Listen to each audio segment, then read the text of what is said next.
What's up everyone, this is Graffiti Tutorials, and in the next couple of videos I'm going to be reviewing and testing out both of these paints, which is Flame Blue and Flame Orange.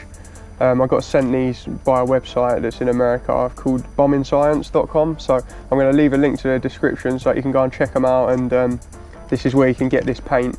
Also they have like forums and stuff on their website and graffiti pictures, so I used to go on there when I was like a little kid to get inspired and stuff, so make sure you go and check them out. It's a great website.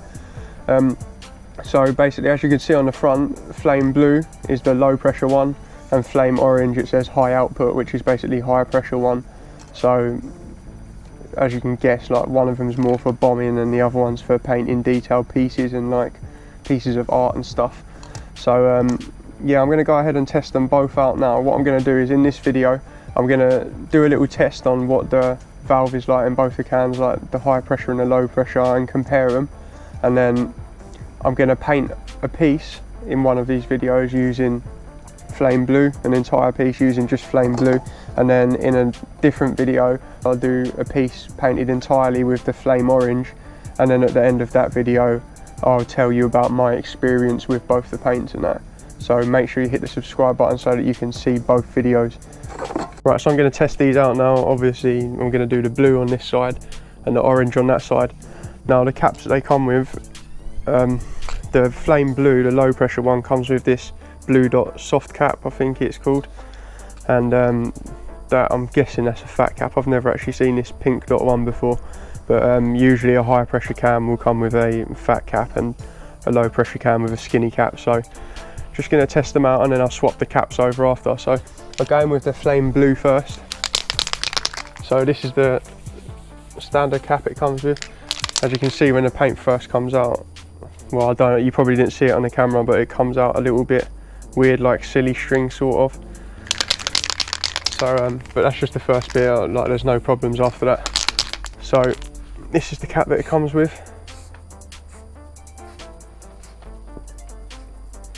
So you can see you can get good range of dots out of that, really. And the coverage on the yellow ain't too bad either, really.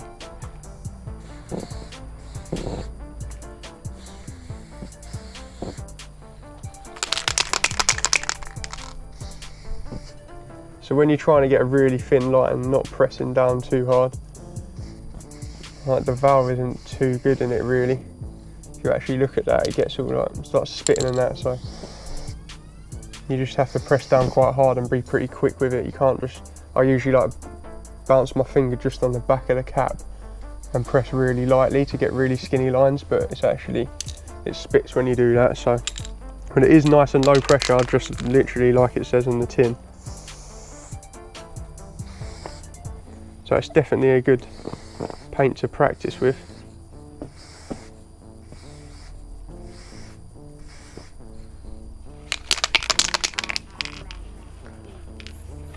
So now I'm just going to try it out with this fat cap that comes with the blue one. Well, I'm guessing it's a fat cap anyway.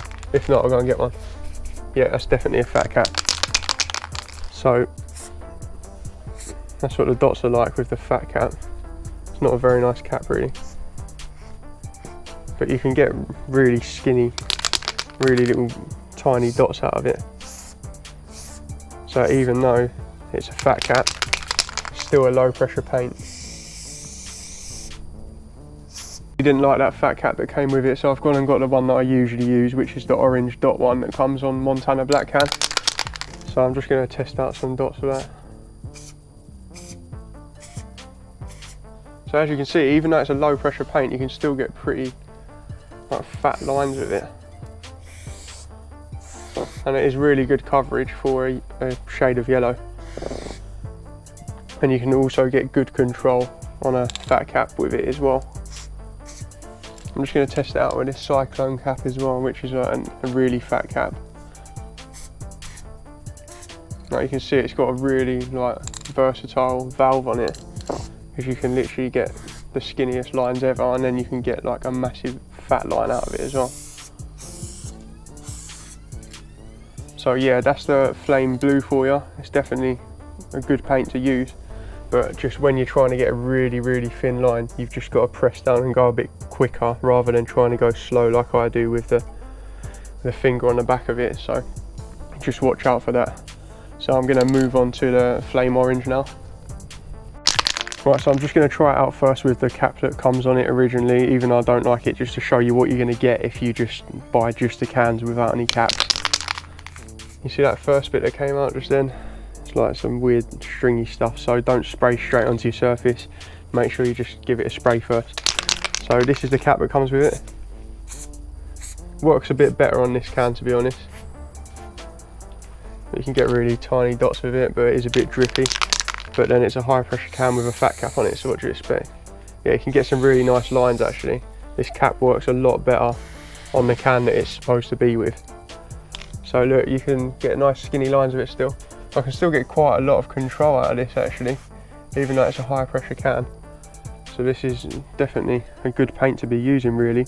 Plus it's a bit cheaper than the low pressure one as well. So if you haven't got the money, then go for the flame orange. You can get really fat dots with it as well. So anyway, now I'll use a skinny cap on it, which is the soft cap, which comes with the flame blue. It's a blue dot.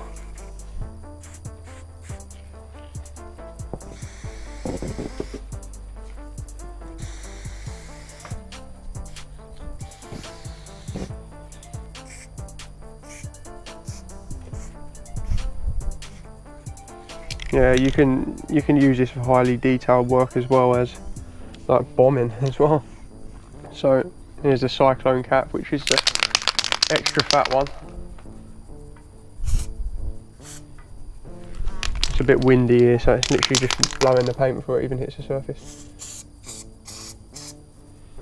You can see you can get massive fat dots out of it, big fat lines,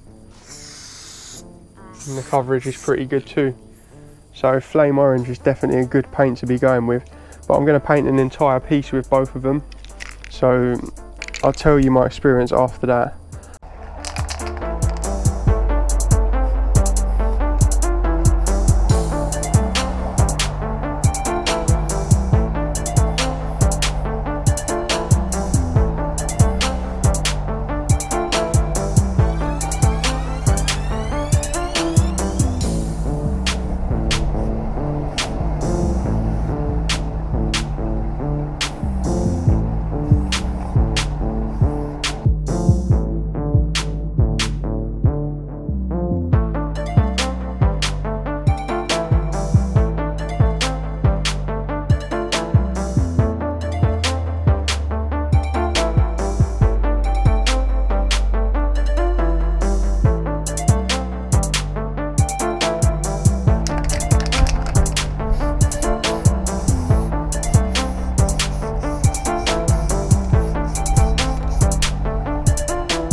Right, so the piece is finished, painted entirely with the flame blue spray paint, and it's good paint, man. It's really nice to paint with.